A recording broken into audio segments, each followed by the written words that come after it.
अस्सलाम वालेकुम guys, this video is presented by Syeda Tamkin Khilani on post operative care general surgery. Last lecture में हम लोगों ने इनिशियल स्टेज यानी रिकवरी स्टेज के बारे में पढ़ा था। होप आप लोगों को समझ आ गई होगी। अब नेक्स्ट मैंने रिकवरी फेज से पेशेंट को शिफ्ट कर दिया वार्ड में। तो वार्ड में ऑब्वियसली जब पेशेंट की कुछ कंडीशन स्टेबल थी तभी हम लोगों ने उसको वार्ड के अंदर शिफ्ट किया है। तो हम इसके अंदर उसकी जनरल कंडीशन को ही स्टेबलाइज करेंगे। तो इसके ना सबसे पहला पॉइंट है अर्ली एम्बुलेशन। अर्ली एम्बुलेशन का मतलब है पेशेंट को सर्जरी के फ़ौरन बाद हम लोगों ने चला देना है ताकि जो डीवीटी का रिस्क है डीप वेनस थ्रोम्बोसिस का डिक्रीज़ कर जाए। अब ये वाला पॉइंट एम्बुलेशन यानी चलने से रिलेटेड है, तो नेक्स्ट भी मूविंग से रिलेटेड है। आप लोग पॉइंट के अंदर हम लोगों ने ऐसे पेशेंट की बात करनी है जो मूव नहीं कर सकता, तो इसमें हम लोग क्या कंसीडर करेंगे कि उसकी स्किन का ख़ास तौर पे ख्याल रखेंगे ताकि उसको प्रेशर सोर्स ना बन जाए। और थर्ड पॉइंट है कि हम उसकी स्पेसिफिक मैनेज करेंगे depending upon the nature of the surgery and underlying disease. अब बी पॉइंट है इसका पेन मैनेजमेंट। तो पेशेंट की सबसे पहली प्रायोरिटी जो होती है वो उसकी पेन को मैनेज करना होता है, और वो हम कैसे करेंगे, वो हु पेन लेडर के ज़रिए करेंगे। ये हम आगे पढ़ेंगे कि हु पेन लेडर हमारे पास क्या होता है, इसके अंदर हम लोग किस तरह जो है पेन की मैनेजमेंट करते हैं। नंबर सी पे हमारे पास है फ्लूइड बैलेंस। हम लोगों ने पेशेंट को बिल्कुल भी डिहाइड्रेटेड नहीं रखना, उसके फ्लूइड का ख्याल रखना है और उसके फ्लूइड लॉसेस को हम लोगों ने कैलकुलेट करना है।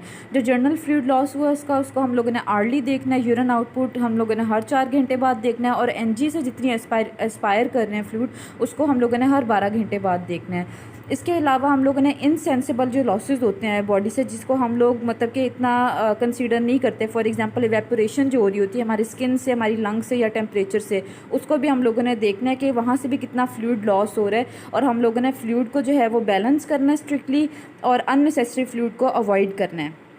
इसके अलावा हम लोगों ने ऑरली फ्लूइड को देना प्रेफर करना है, जितनी जल्दी हो सके इंट्रावीनस फ्लूइड को हम लोगों ने हटा देना है।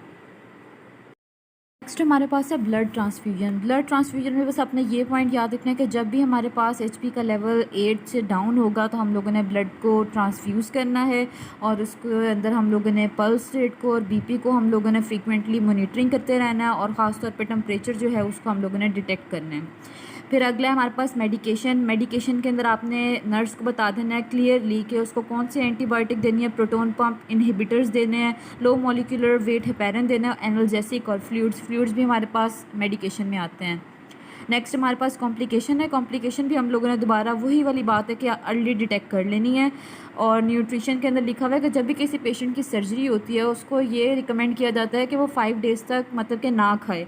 उसको आपने एंट्रल फीडिंग देनी है, यानी एनजी ट्यूब के ज़रिए आप लोगों ने उसको फीडिंग देनी है। उसके फ्लूइड को बैलेंस करके रखना है, उसके इलेक्ट्रोलाइट को की मॉनिटरिंग करनी है, और बस यही इसके अंदर न्यूट्रिशन के अंदर बताया हुआ है कि आपने उसके न्यूट्रिशन भी मेनटेन करके रखना है।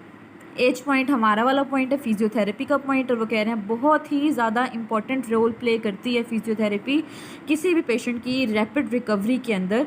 और वो कैसे करती है, सबसे पहले बता रहे हैं हमारे पास चेस्ट इन्फेक्शन को हम लोग प्रिवेंट कर सकते हैं। वो कैसे कर सकते हैं, हम लोग परकशन कर सकते हैं, चेस्ट की ड्रेनेज वगैरह कर सकते हैं, पेशेंट की पोजीशन चेंज कर सकते हैं। इससे क्या होता है कि चेस्ट की इन्फेक्शन जो है उसका रेट बहुत ज़्यादा रिड्यूस हो जाता है। थ्रोम्बो एम्बोलिज्म का हम लोग रिस्क प्रिवेंट कर सकते हैं। वो कैसे कर सकते हैं, एंकल पंपिंग करा के कर सकते हैं, अर्ली एम्बुलेशन करा के कर सकते हैं, और बेड सोर फॉर्मेशन को हम लोग प्रिवेंट कर सकते हैं उसकी पोजीशन चेंज करके और उसकी सर्कुलेशन को बेहतर रख के। फिर नेक्स्ट हमारे पास वूंड केयर। हम लोगों ने एग्जामिन करते रहना उसकी जहाँ पे भी सर्जिकल इंसिजन लगा हुआ है उस वाले एरिया को, और उसकी ड्रेसिंग जो है वो हमने चेंज करनी है अगर तो हमारे पास रिक्वायर्ड होगी।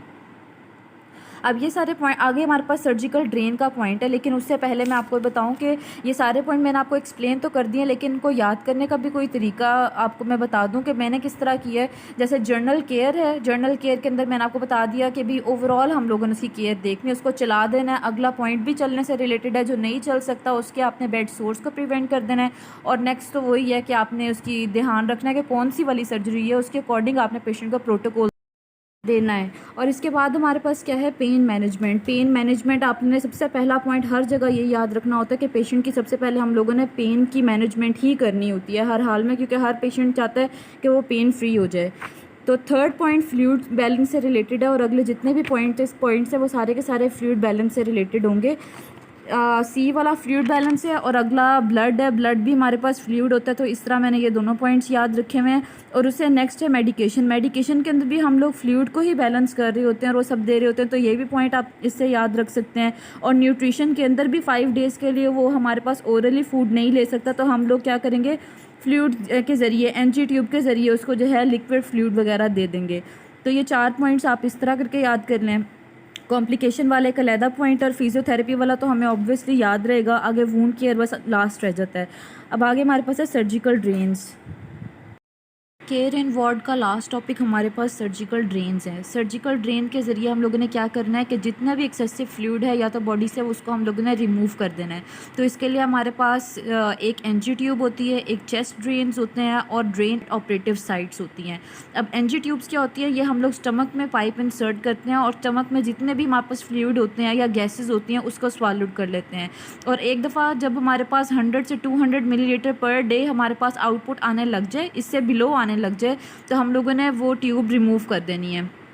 चेस्ट ड्रेन से हम क्या करते हैं कि चेस्ट के अंदर हम लोग जो है वो पाइप इंसर्ट करते हैं और उससे हमारे पास हम लोग बबलिंग रिमूव कर रहे होते हैं, यानी कोई गैसेस हमारे चेस्ट के अंदर बाकी नहीं रहनी चाहिए। और आपने कब ये रिमूव करनी है, जब 24 आवर्स तक कोई भी हमारे पास बबलिंग ना हो रही हो, बेशक पेशेंट काफ़ी क्यों ना कर रहा है। और हम लोगों ने पेशेंट का चेस्ट एक्सरे कराते रहना है। और एक हम लोग ड्रेन लगाते हैं सर्जिकल साइड के ऊपर, ताकि वहाँ पर अगर कोई भी फ्लूइड की एक्यूमुलेशन हो रही है उसको हम लोग जो है वो रिमूव कर सकें। लेकिन ये आपने ये याद रखना है कि सर्जिकल साइड पे अगर हमारे पास ड्रेन लगी होगी तो वो इन्फेक्शन को भी इंट्रोड्यूस करा सकती है बॉडी के अंदर। फिर हमारे पास है कॉम्प्लिकेशन ऑफ ड्रेन्स। वैसे तो हम लोगों ने ड्रेन्स जो है कॉम्प्लिकेशन को ही रिमूव करने के लिए करनी होती है, लेकिन ड्रेन्स की भी कॉम्प्लिकेशंस हो सकती हैं।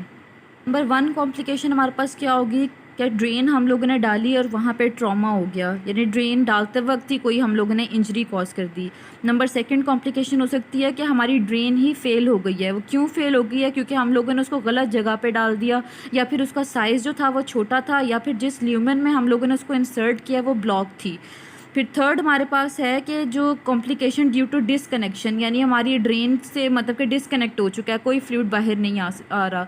और 4 कॉम्प्लिकेशन हमारे पास क्या हो सकती है कि हम ड्रेन के ज़रिए किसी भी इन्फेक्शन को इंट्रोड्यूस करा सकते हैं, क्योंकि ड्रेन हमारे पास फॉरेन बॉडी है और जब भी फॉरेन बॉडी हमारी बॉडी के अंदर एंटर होती है तो उससे हमारे पास इन्फेक्शन के चांसेस इंक्रीज़ हो जाते हैं।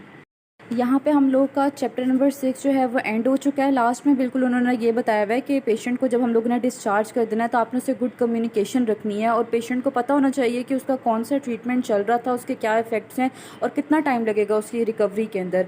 और जहाँ पर आपको अप्रोप्रिएट लगे उनके रिलेटिव को भी इन्फॉर्मेशन देनी है। पेशेंट की कोई भी किसी किस्म की कॉम्प्लिकेशन आती है तो उसके जनरल फिजिशियन को पता होना चाहिए। तो यहाँ पे हम लोग का चैप्टर एंड हो चुका है और थैंक यू गाइस। आप अगर आपको ये वीडियोस यूज़फुल लगती हैं और आपको कोई फ़ायदा होता है इससे तो आप प्लीज़ मेरा चैनल सब्सक्राइब करें और थैंक यू सो मच। अल्लाह हाफ़िज़।